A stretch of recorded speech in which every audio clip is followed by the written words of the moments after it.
Mister Ramesh एक बहुत ही successful business owner है। उन्होंने बहुत सारे जेवीज किए, बहुत सारे बिजनेस वर्टिकल्स ओपन किए और अपने परिवार का बहुत अच्छा पालन पोषण किया। जैसे जैसे बिजनेस ग्रो होता गया, उनकी एक प्रॉब्लम कभी भी सॉल्व नहीं हो पाई।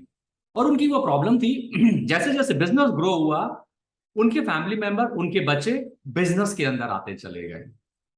इन्होंने बहुत ही हैप्पीली अपने बच्चों को, अपने रिलेटिव्स को बिजनेस के अंदर एंट्री तो दे दी, लेकिन मिस्टर रमेश के लिए चैलेंज आ गया, यही फैमिली मेंबर्स।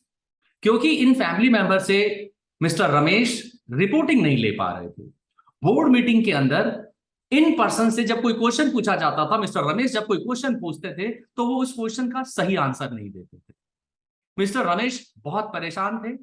फैमिली बहुत ज्यादा बड़ी होती जा रही थी, बिजनेस उतना ग्रो नहीं हो रहा था।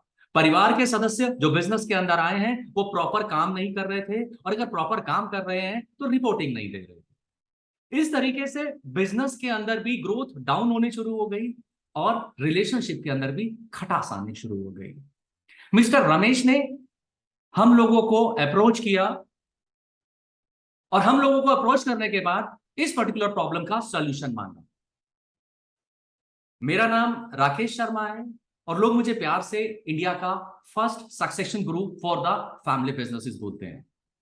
हमने किस तरीके से इस परिवार के सदस्यों की हेल्प की, कैसे रमेश जी की हेल्प की हमने, वो मैं आपके साथ ओपन करके आपको बताना चाहता हूं। अगर आप भी अपने बिजनेस के अंदर अपने रिलेटिव्स, अपने बच्चों को फैमिली बिजनेस पे लाना चाहते हैं या ऑलरेडी आ चुके हैं, इस टूल को आप भी बहुत ध्यान से सुने और इंप्लीमेंट करें।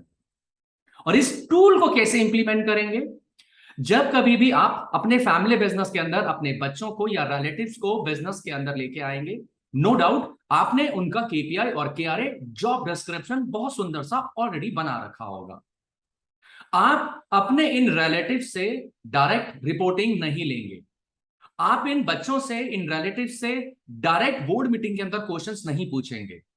आप एक पर्सन को असाइन करेंगे जिसको कि सीईओ भी बोला जा सकता है, उसको सीएफओ भी बोला जा सकता है, या कोई सीनियर मैनेजर पर्सन भी आपके और इन परिवार के सदस्यों के बीच में रखा जा सकता है फ्रॉम द डे वन। और अगर अभी तक हमने नहीं रखा तो इसको प्लांट किया जा सकता है।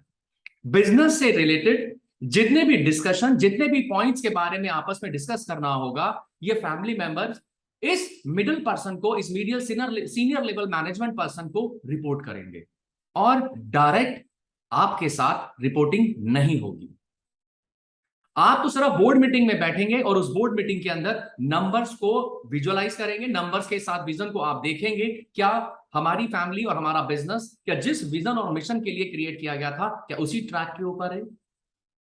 अगर आप अपने फैमिली बिजनेस के अंदर एक इंटरमीडिएट रखते हैं, CEO, CFO, senior manager level person, जो कि आपके बच्चे और आपके फैमिली मेंबर्स उनको रिपोर्ट करते हैं, मैं आपको गारंटी देता हूं, मैं आपको एश्योर करता हूं, number of big corporate families के अंदर यही मॉडल इंप्लीमेंट किया जाता है कि आप डायरेक्ट रिपोर्टिंग पापा को नहीं करेंगे, डायरेक्ट रिपोर्टिंग चाचा को नहीं करेंगे, बल्कि इस सीनियर मिडिल लेवल पर्सन को आप करेंगे, और यही पर्सन आपकी प्रॉब्लम को सॉल्व करेगा।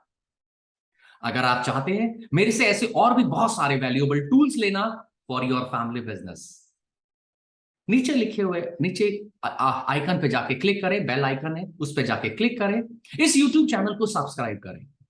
मैं आपके साथ अपने 26 साल का experience in family business coaching and advisory, वो आपके साथ बहुत ही सिंपल शब्दों के साथ मैं आप लोगों के साथ शेयर करूंगा।